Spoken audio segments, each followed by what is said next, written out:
bienvenue Sébastien. Merci de l'invitation. Avec grand plaisir. Avant de commencer et de rentrer vraiment dans le vif du sujet, est-ce que tu veux te présenter s'il te plaît ? Oui, alors je m'appelle Sébastien Junot, je suis marié, j'ai 2 enfants. D'après ma fille aînée, je fais les meilleurs spaghettis carbonara du monde. Et quand ça m'arrange, j'aime bien dire que la vérité sort de la bouche des enfants. Donc si tu veux des carbonara, n'hésite pas à passer à la maison à l'occasion. Je veux bien la recette. Sinon, je vis depuis un peu plus qu'une année dans ma ville de cœur, c'est Berne. Okay. C'est un rythme qui me convient, une culture que j'aime beaucoup dans cette ville. C'est très aussi multiculturel, mais très suisse, très bilingue.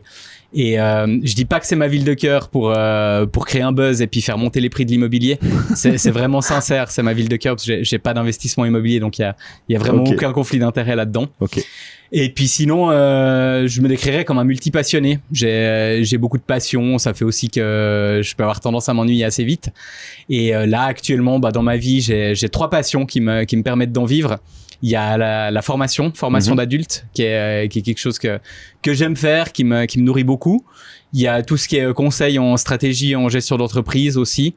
Et puis il y a tout le volet finance personnelle qui est un sujet qui me tient beaucoup à cœur parce que je suis assez convaincu que avec un tout petit peu d'éducation et d'outils, la plupart des personnes qui ont un salaire disons moyen peuvent assurer leurs vieux jours sans prendre des risques inconsidérés. Et sans compter sur l'État et des instituts externes et parfois obscurs. Ok, écoute, on aura l'occasion de parler de tout ça durant ce podcast. Avec plaisir. On va rentrer directement dans le vif du sujet. Donc, comme tu sais, la thématique de ce podcast, c'est vraiment l'intelligence artificielle. Ce que je vais te demander, c'est est-ce que tu peux nous raconter comment l'IA, dans le domaine des secteurs financiers, comment elle peut nous aider, surtout dans le domaine de la gestion des finances personnelles ? Alors, je classerais 2 volets dans le secteur financier. D'un côté, l'industrie financière et de l'autre côté, les finances personnelles. Si on prend vraiment l'industrie financière, donc ce que font les banques de placement, le trading et tout ça, l'IA a énormément apporté au métier parce tout est interconnecté, les choses vont de plus en plus vite, donc il y a une quantité absolument stratosphérique de données à traiter. Ouais. Et là, l'IA effectivement est plus performante que l'humain pour traiter cette quantité de données en un délai aussi court. Ça serait pas possible de faire du trading à haute fréquence sans avoir des robots qui aident à faire ça. Après, sur le volet plutôt finance personnelle, tout l'enjeu des finances personnelles, enfin l'enjeu aussi de la formation que j'ai créé pour moi, c'est d'avoir un rapport un petit peu plus volontaire à sa gestion financière, un petit peu plus conscient dans sa relation à l'argent, parce que les finances personnelles, tu peux faire un plan d'investissement, dire voilà, il faut économiser tant, etc. Si c'est décorrélé de ta culture, de ce qui te fait plaisir aussi, ça va pas tenir dans la durée parce que tu vas perdre la motivation.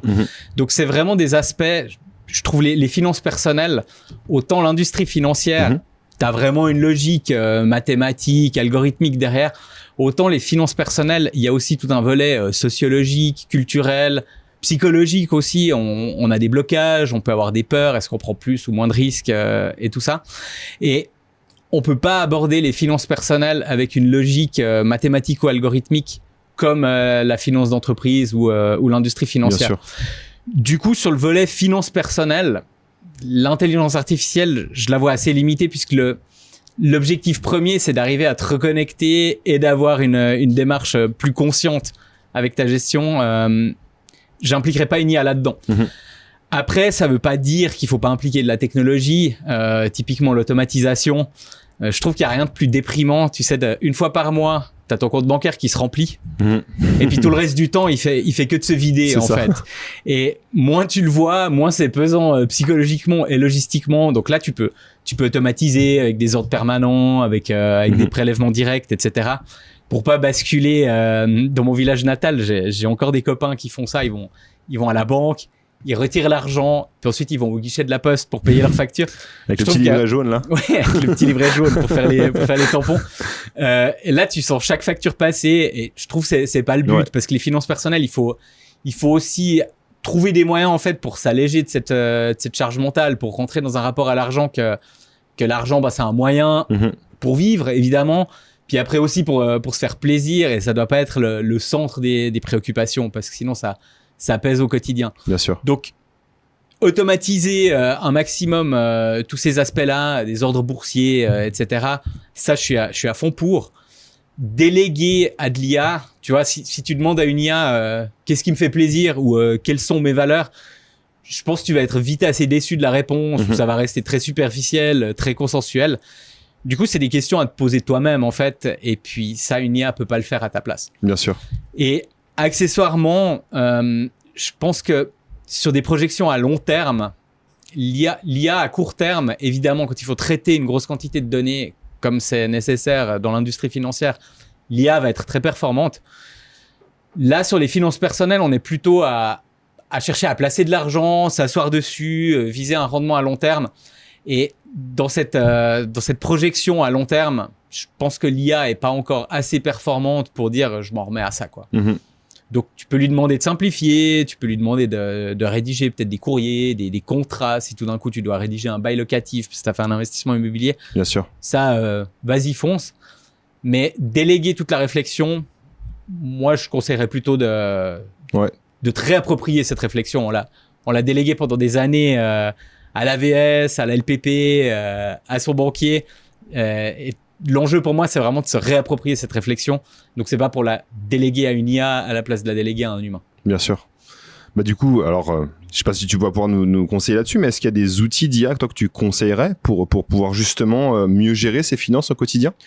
Alors, bon, moi, j'utilise pas mal ChatGPT pour simplifier, pour comparer, par exemple, deux produits. J'ai un fonds qui a telle donnée, j'ai un autre fonds qui a telle donnée. C'est souvent des fact sheets sur 5-6 pages que t'as pas forcément envie de lire, quoi. C'est pas les lectures les plus passionnantes. Bien sûr. À moins que t'aies peut-être des problèmes d'insomnie, où là, ça peut devenir intéressant. Là, tu peux tout à fait demander à un ChatGPT de te faire un condensé, de te faire un comparatif sous forme de tableau pour après, toi, prendre tes décisions. Mais je lui demanderai pas qu'est-ce que je dois faire. Je lui demanderai vraiment de l'info purement factuelle. Fais-moi un résumé des spécificités de ce fonds-là, et puis fais-moi un tableau comparatif.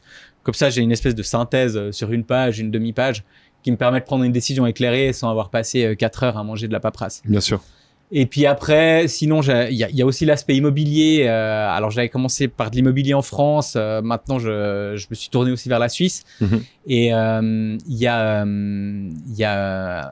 Real Advisor, pardon, qui est un très bon outil qui compare en fait les prix du marché immobilier. D'accord. Qui est assez performant, où là ça permet de se faire une idée. Donc j'utiliserai vraiment l'IA pour me forger une opinion, mais pas pour lui déléguer la décision. Ok.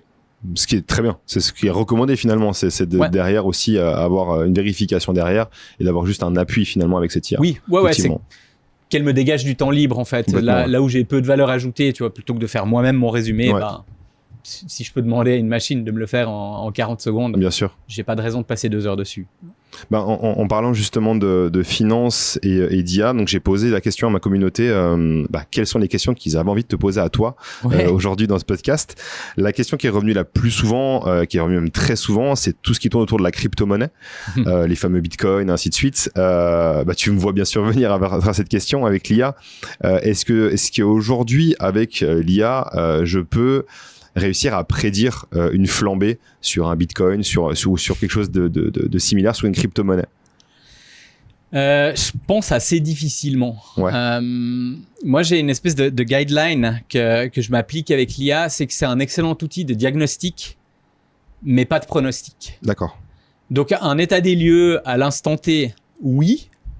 Après, pour faire des pronostics, je m'en remettrai pas à de l'IA parce qu'il y a trop de facteurs imprévisibles, irrationnels qui rentrent en ligne de compte. Je sais pas si tu te souviens de l'histoire. Il y avait Elon Musk qui était un peu fâché contre WhatsApp et puis qui avait fait un tweet utiliser Signal. C'est juste. Ouais. Et suite à ce tweet, en fait, il y a pas mal d'IA, de robots de trading qui ont détecté ce tweet, qui ont détecté un peu le buzz que ça faisait, parce que dès que Elon Musk poste un truc, ça crée un buzz. C'est sûr. Et du coup, les robots se sont mis à placer des ordres sur une entreprise qui s'appelle Signal, qui avait absolument rien à voir avec l'application de messagerie. Ça a fait flamber un titre sur la base de rien, en fait. Il y a un mec en Finlande qui a explosé du Voilà. jour.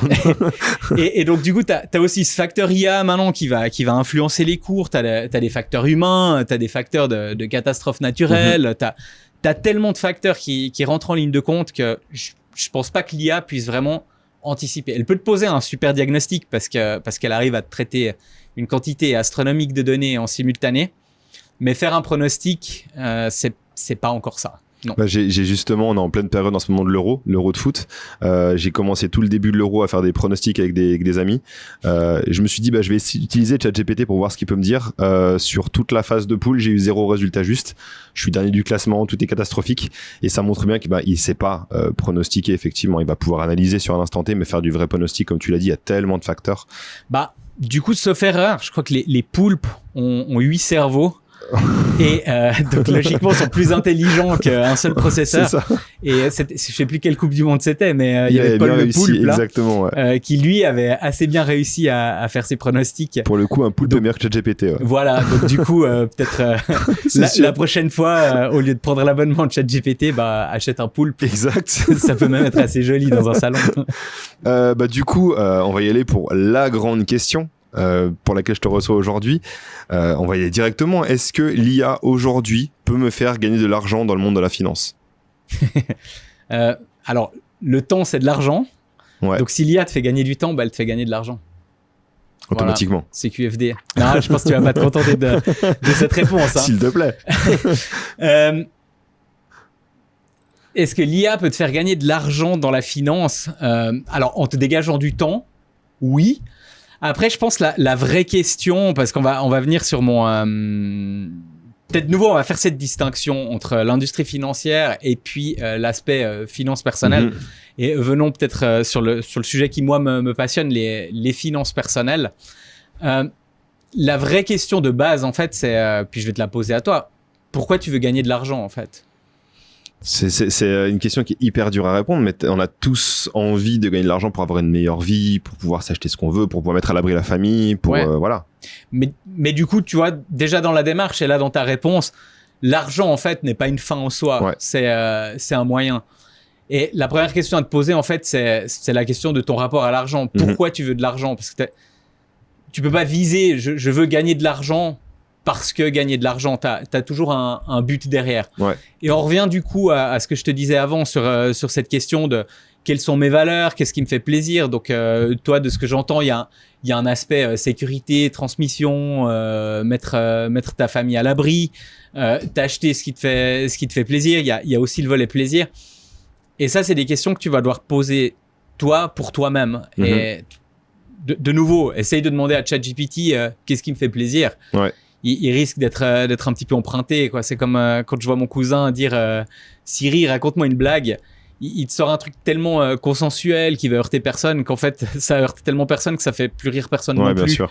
Et je pense que l'IA va aller assez sur le même terrain. Si tu lui demandes quelles sont les valeurs, elle va te sortir des trucs complètement mainstream.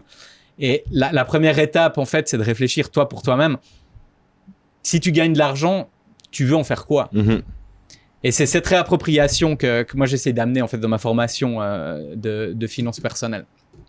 Ok. Après sur le volet industrie financière, là l'IA, là où c'est délicat, je t'ai donné avant l'exemple d'Elon Musk. Pour moi, elle manque un petit peu d'esprit critique. Elle peut partir sur quelques critères. Voilà, si Musk dit ça risque de faire flamber un titre, donc placer des ordres. Et puis sans l'esprit critique qui va derrière, donc l'IA toute seule va pas forcément réussir à te faire gagner de l'argent. Elle va te permettre de compiler les données, de te faire des recommandations. Mais derrière, il y aura quand même un petit besoin humain pour faire gagner de l'argent. Ouais. Ok. Donc, pour répondre à la question, peut-être je reprends quand même mon premier élément. Si tu arrives à te dégager du temps libre, si tu veux de l'argent pour passer plus de temps avec ta famille, l'IA qui va te dégager du temps, c'est peut-être de l'argent dont tu as moins besoin aussi. Donc, tu as le temps qui est directement dégagé. Et puis là-dessus, tu as gagné. Tu n'as pas gagné de l'argent, mais tu as gagné du temps avec ta famille. Puis l'autre aspect où l'IA peut te faire gagner de l'argent, en ce moment, il y a un petit phénomène de bulle, hein, on ne va pas se le cacher. J'ai vu là dans un supermarché des brosses à dents électriques avec le gros label IA intégré. Alors, j'ai de la peine à concevoir quelle est la valeur ajoutée d'avoir de l'IA, mais en ce moment, tu balances un peu le mot-clé IA et puis ça marche, met des étoiles dans les yeux. Du coup, il y a ce petit effet de bulle si t'investis peut-être un peu d'argent sur des startups en mode capital risque, tu vas pouvoir faire une plus-value derrière si le truc décolle, ouais. Complètement. Donc c'est peut-être ces deux volets, quoi. Le gain de temps, qui va être un gain d'argent indirect, et puis potentiellement du capital risque, mais capital risque, bulle, tu as aussi le risque de tout perdre derrière. Pourquoi, d'après toi, il vaudrait mieux demander des conseils financiers à une IA plutôt qu'à un conseiller humain? Qu'est-ce que ça pourrait m'apporter, moi, de bypasser finalement mon banquier et plutôt me tourner vers une IA? Bon, je la trouve pas spécialement provoque, en fait, la question, parce que le monde bancaire actuellement, alors je vais pas me poser en grand connaisseur du monde bancaire parce que j'y ai jamais trop travaillé, mais pour les entretiens que j'ai pu avoir avec un banquier, ils te sortent des fois un jargon un petit peu impressionnant, intimidant pour monsieur et madame tout le monde, mais ils se réfèrent beaucoup à des robots de trading. Donc en fait, ils vont te ressortir deux discours, en fait, ce que le robot dit et puis éventuellement ce que dit leur hiérarchie. Ouais. Et les robots de trading, on va pas se cacher, c'est un peu tous les mêmes. Ils ont ce côté, je te disais là sur les blagues qui heurtent personne. Bien sûr. Ils sont aussi dans cette logique. Un robot, il va vouloir ramener le risque au minimum. Donc du coup, ça te fait des trucs qui sont surdiversifiés. Ils ont tous les mêmes. Donc t'arrives plus à faire une différence en fait avec ce que le banquier te conseille. Ouais. Et accessoirement, la hiérarchie, des fois, t'as aussi d'autres intérêts qui rentrent en ligne de compte dans la gestion d'une banque. Imaginons, t'as un produit foireux, t'es conseiller financier dans une banque, et puis ta hiérarchie te dit, bah voilà, il faut que tu vendes tant de ce produit pour pouvoir atteindre ton objectif et puis toucher ton bonus à la fin de l'année. Est-ce que, quand t'es face à ton client, tu vas penser en premier à ton bonus ou à la sécurité des finances de ton client? Automatiquement, il y a le bonus. Voilà, assez logiquement, tu vas privilégier ton bonus. Donc du coup, ton banquier, il a aussi cette espèce de biais. Je trouve qu'il va suivre des objectifs internes qui sont dans l'intérêt de la banque et pas forcément dans l'intérêt du client. Alors je dis pas que les banques volent tout le temps les clients, mais des fois ils ont investi dans des produits qui sont complètement foireux et soit ils les perdent, soit ils arrivent à les refourguer à quelqu'un. Et du coup, il y a cette espèce de pression. Et puis, c'est vrai que aujourd'hui, du coup, la logique en banque, c'est que le conseiller financier, c'est de moins en moins quelqu'un qui a un profil d'analyste et de plus en plus un profil de vente. Et ça va être un vendeur qui va se baser sur ce que dit un robot et ce que pousse sa hiérarchie. Ouais. Et donc, à partir de là, s'il te reproduit le discours d'un robot, autant poser directement la question au robot, tu supprimes un intermédiaire, quoi. C'est là, si je devais demander conseil à un humain, j'irais pas à la banque. Je viserais un conseiller indépendant parce que les bons, vu cette logique, ils sont partis des banques. Ils ont créé leurs fonds, leur portefeuille de gestion. Il y a des clients qui les ont suivis. Alors, en général, ils ont des tickets d'entrée qui sont très élevés. C'est plutôt pour la clientèle très fortunée qui peuvent se tourner vers ce genre de personnes. Quoi. La compétence a un prix. Mais si je devais m'adresser à un humain, alors je viserais plutôt ce public-là. Malheureusement, j'ai pas encore le niveau du ticket d'entrée. Et puis pour un profil petit épargnant comme je connais pas ton niveau de fortune, mais j'imagine comme toi ou comme moi, l'IA remplit tout à fait le rôle de ce que te fait un banquier actuellement, quoi. Standard, ouais. C'est le petit banquier de la Raif standard. Voilà. Okay. Moi, j'aime beaucoup la Raiffeisen. Prenons une autre banque. Alors, l'UBS, allez. On a cité 3, c'est ça, sur le site 1, je crois. On va dire Crédit Suisse. Allez, comme ça, il n'y a pas de jaloux. Voilà, on va dire Crédit Suisse, ouais. Donc, du coup, alors, vraiment, pour résumer un peu cet aspect financier, l'IA, bien, mais pour des petits conseils, pour des petites choses, si on veut vraiment aller plus loin aujourd'hui, il y a quand même des choses à améliorer pour aller un peu plus loin sur ce domaine financier. L'IA, c'est ça? Ouais. Et puis après, je resterai vraiment sur mon espèce de devise, oui pour un diagnostic, non pour un pronostic. Ouais, d'accord. À la fin, ça va aussi être ta décision. Tu vois, tu peux avoir un investissement qui, a priori, n'est pas super bon. Ouais. Mais qui te fait complètement vibrer pour une raison XY. Tu vois, t'as une société qui crée, je sais pas, des ruches sur les toits des entreprises. a priori, leur rendement va être moins bon que les trucs hallucinants que nous promettent des Tesla, SpaceX et compagnie. Sauf que ça te fait vraiment vibrer. Ben, j'ai envie de dire, investis dedans, quoi, parce que au moins, t'auras ce plaisir d'avoir investi dans un projet dans lequel tu crois. Ouais. Donc, l'IA, elle peut te faire un bon diagnostic, mais le pronostic, en fait, c'est à toi de le faire en mettant justement en parallèle avec tes valeurs, tes aspects psychologiques, tes aspects culturels aussi. Ouais. On est tous les deux formateurs et puis du coup je donne aussi des formations sur l'IA. Et c'est vrai que quand j'ai commencé à donner des formations, avant que je me lance même, j'étais passé par un produit d'intelligence artificielle sur lequel j'avais décrit tout mon processus, tout ce que je voulais faire en fait, tout mon produit. Et finalement c'est une IA qui analyse le marché et puis qui m'avait dit est-ce que ton produit il est viable ou pas. Et ça, c'est aussi très intéressant, justement, quand tu as une idée, que tu as envie de voir un petit peu ce que tu peux en faire. Une bonne manière aussi d'utiliser l'IA, c'est de voir est-ce qu'elle peut valider ce produit quelque part. Alors oui, elle va valider avec ses patterns, avec sa manière de faire et en se basant sur finalement, on sait pas trop quoi.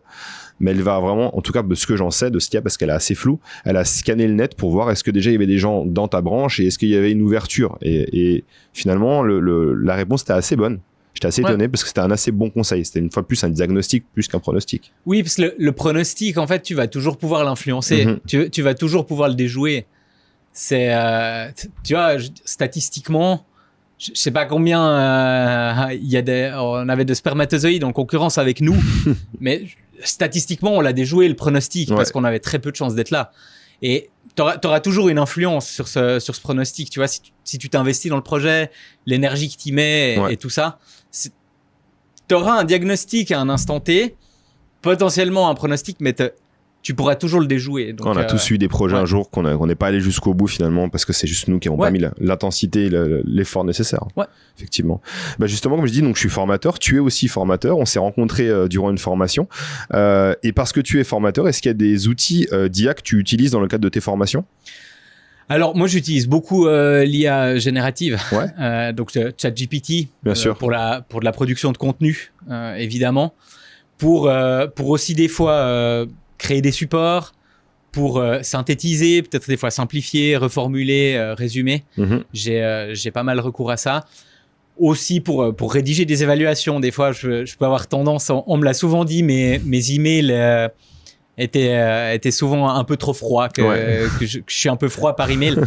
Du coup, c'est vrai que dans les évaluations, maintenant, j'utilise l'IA en mettant, peux-tu me reformuler ça de manière pas heurtante pour la personne.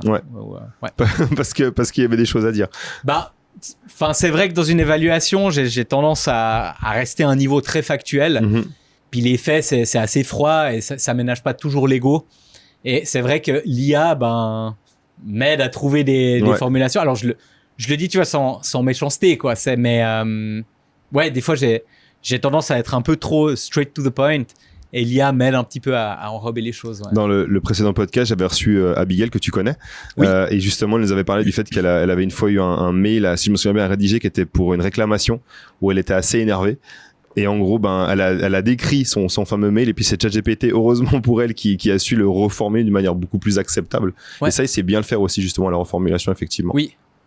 Et la partie, comme tu disais, d'évaluation, c'est un truc que je fais aussi. J'ai tendance à lui donner aussi mon plan de cours, ma formation.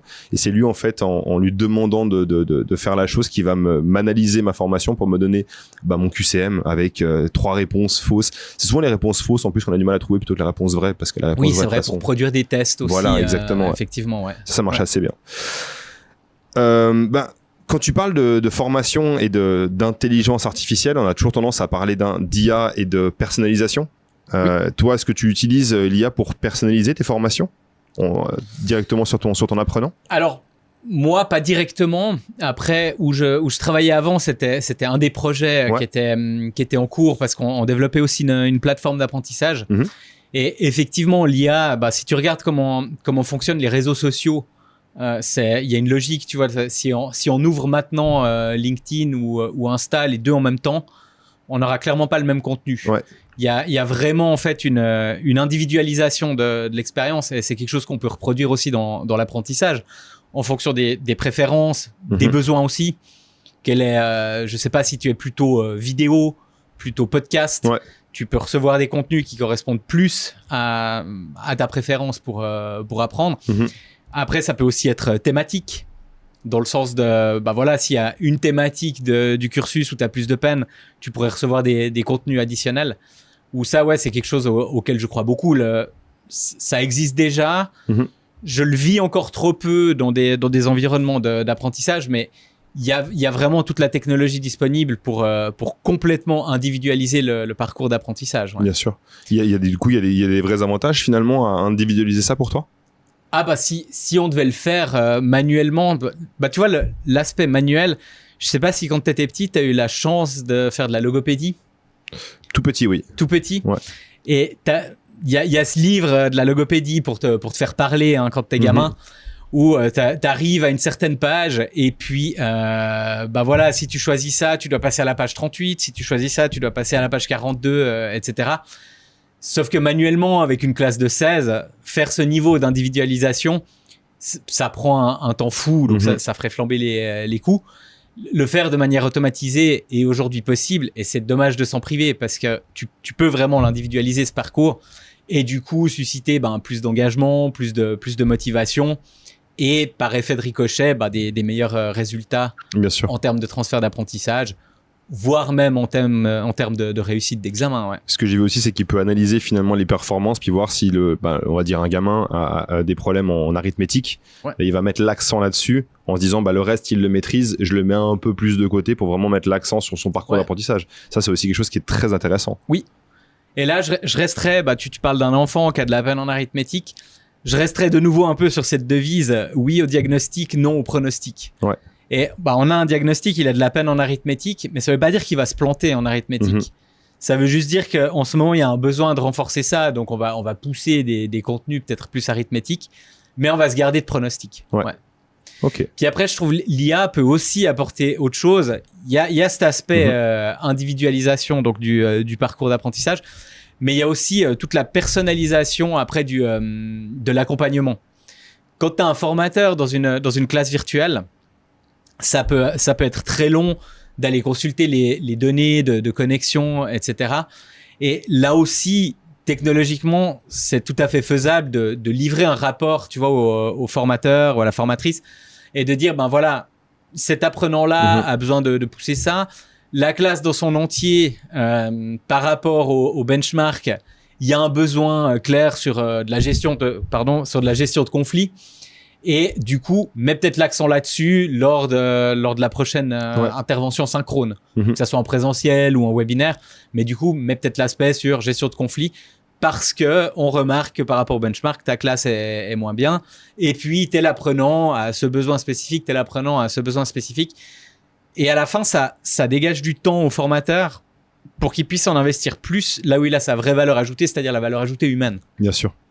Parce qu'un formateur qui va se manger des datas pour voir les scores sur des quiz, il a peu de valeur ajoutée à passer 2 heures là-dessus, alors qu'un système peut te résumer ça en 3 secondes. Quoi. La fameuse évaluation de fin de formation que l'apprenant remplit, moi je la donnais dans le cadre de mes fonctions.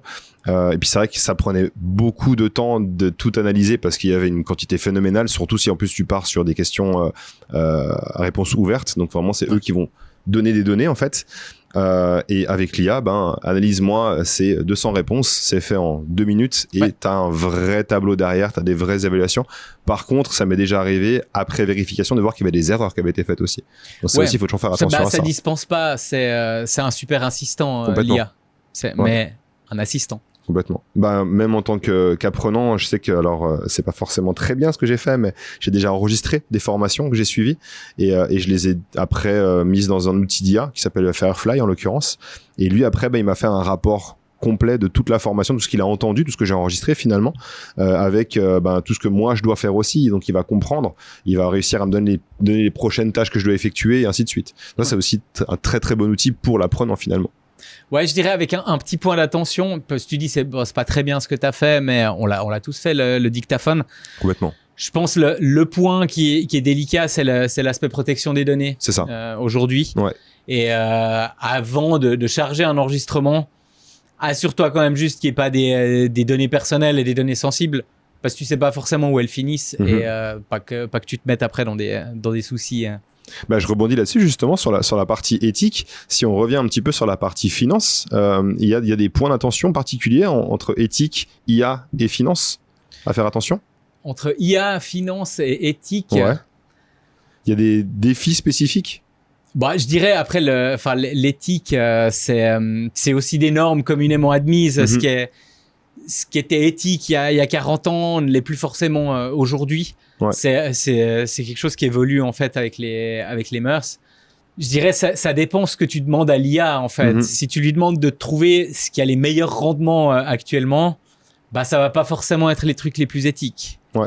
Si tu regardes les gens qui brassent beaucoup d'argent, il y a un moment où ils sont impliqués soit dans des armes, soit dans d'autres sujets, dans des drogues, etc., qui n'est pas ce qui est le plus éthique. Donc, je dirais, j'ai l'impression de me répéter, je suis désolé, mais comme ça, en fait, le matraquage, c'est diagnostic oui, pronostic non. Yes. Okay. C'est vraiment la limite que je me fixerais. Ouais, ok.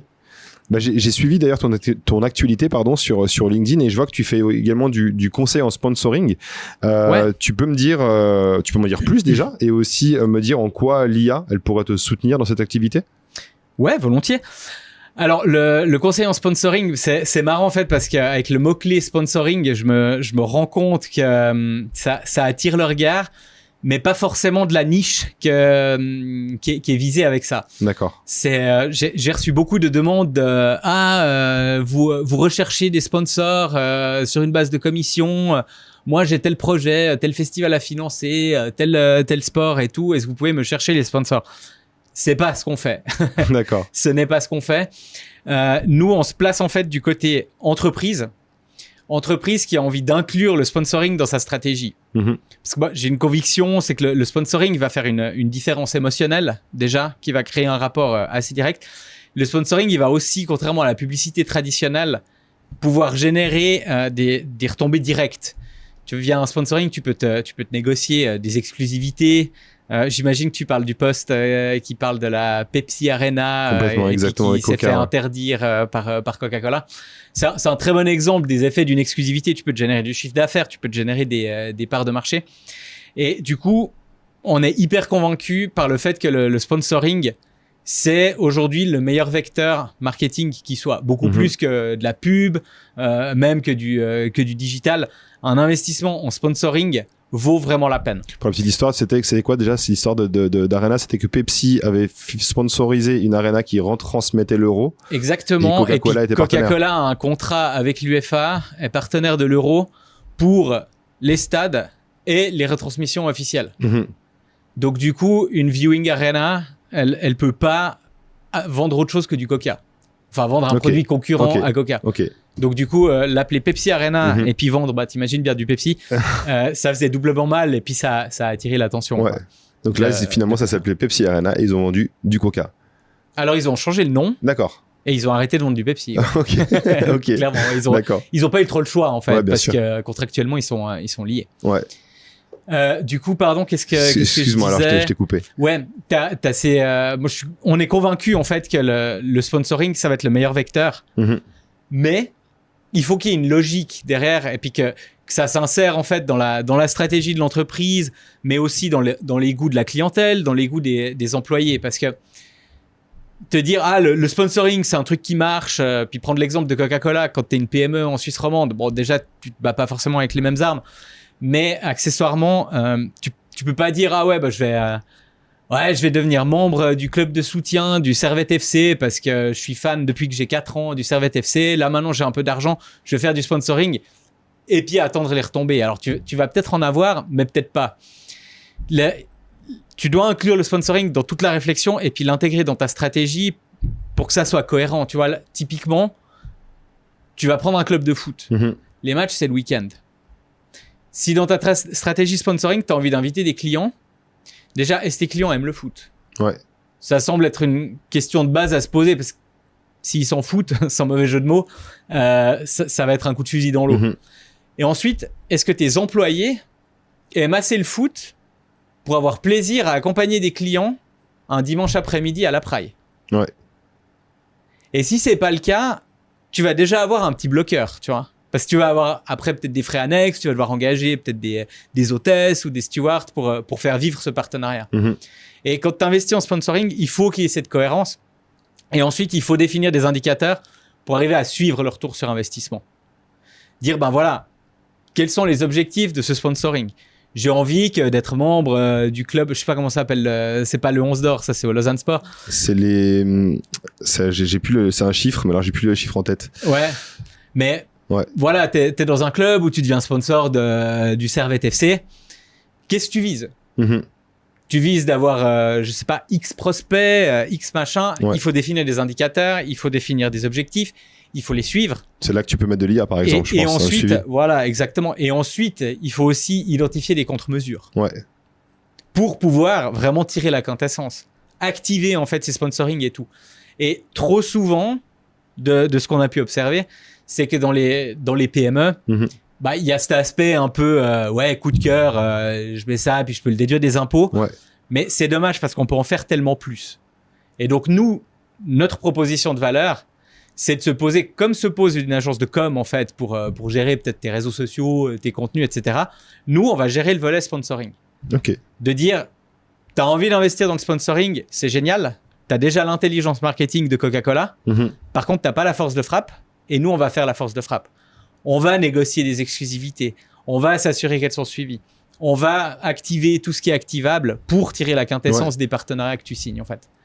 Et c'est là-dessus, en fait, qu'on se positionne. Donc, on va pas chercher des sponsors pour les sportifs. On va chercher les meilleurs vecteurs pour l'entreprise qui a envie d'investir en sponsoring. D'accord, donc plutôt à tourner finalement B2B que B2C, quoi. Oui, complètement. D'accord, super. Complètement. On arrive déjà à la dernière question, la fameuse question, celle que j'aime beaucoup. On se met en condition, on revient début 2022, on imagine même que tu ouvres ton ordinateur aujourd'hui, que tu étais dans une grotte ces 2 dernières années, tu tombes pour la première fois sur ChatGPT. Quel conseil tu donnerais à quelqu'un qui va pour la première fois tomber sur ce programme ?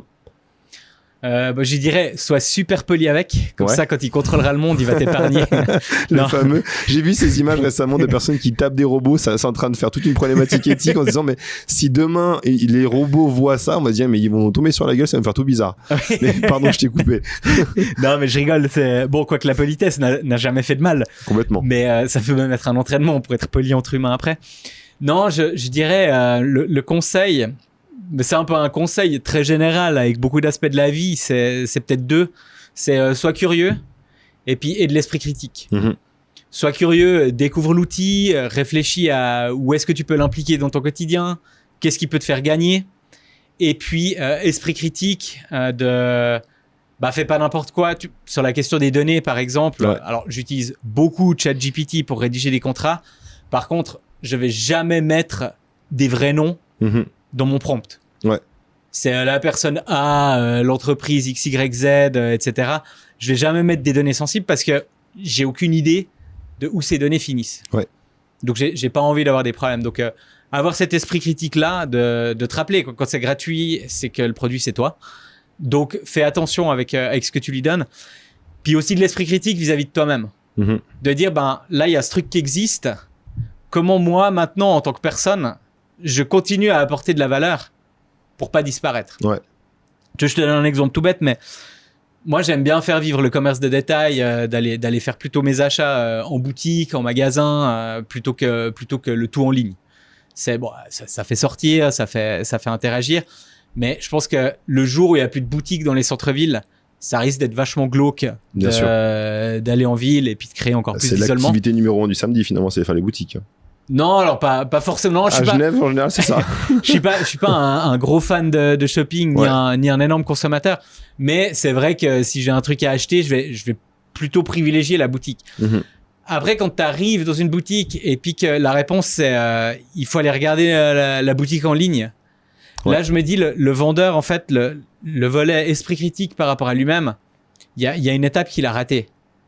Parce que si sa valeur ajoutée, c'est de me dire d'aller en ligne, je m'épargne le trajet, puis je demande ça à Google. Bien sûr. Ça ira plus vite.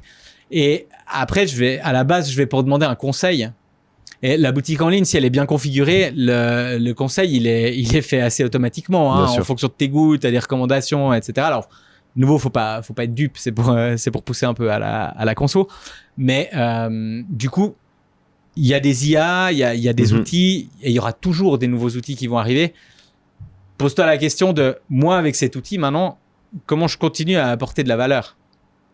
Ouais. Pas te mettre en concurrence, mais te mettre en parallèle de l'outil. Il y a un outil qui permet de faire ça. Donc, finalement, j'ai plus besoin de le faire. Mais comment j'apporte de la valeur? Ouais.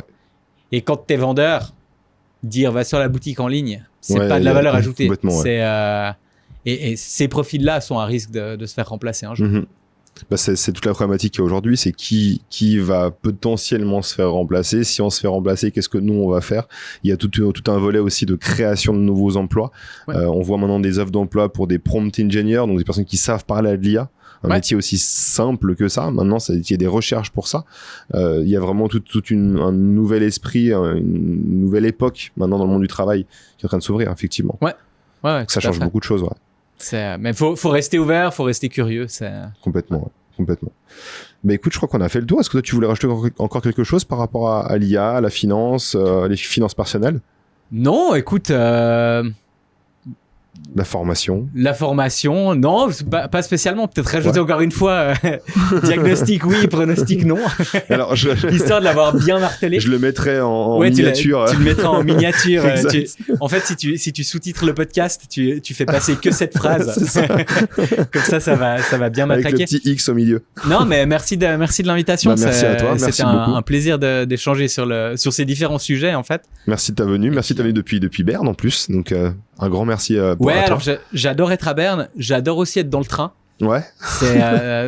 Vraiment, c'est un espace de coworking, mais mobile. Je trouve que t'as le paysage qui change. Tu traverses en plus la plus belle région du pays pour venir jusqu'à Genève. Au bord du lac de Genève, effectivement. Voilà, le Lavaux. Et je trouve ça stimule aussi la créativité, un petit peu la rêverie. Donc c'était un plaisir de venir jusqu'à partager Genève. Pour ceux qui Accessoirement, j'y ai vécu quand même quelques années. Mes 2 enfants sont nés à Genève, donc j'ai quand même des attaches ici. Super. Écoute, je partagerai de toute façon dans tous tes liens de formation en dessous de la vidéo. Donc vous pourrez tout retrouver sous la vidéo. Et moi, je te remercie une fois de plus et je vous souhaite j'espère que ce podcast vous a plu. Je vous remercie pour votre attention et je vous dis à tout bientôt.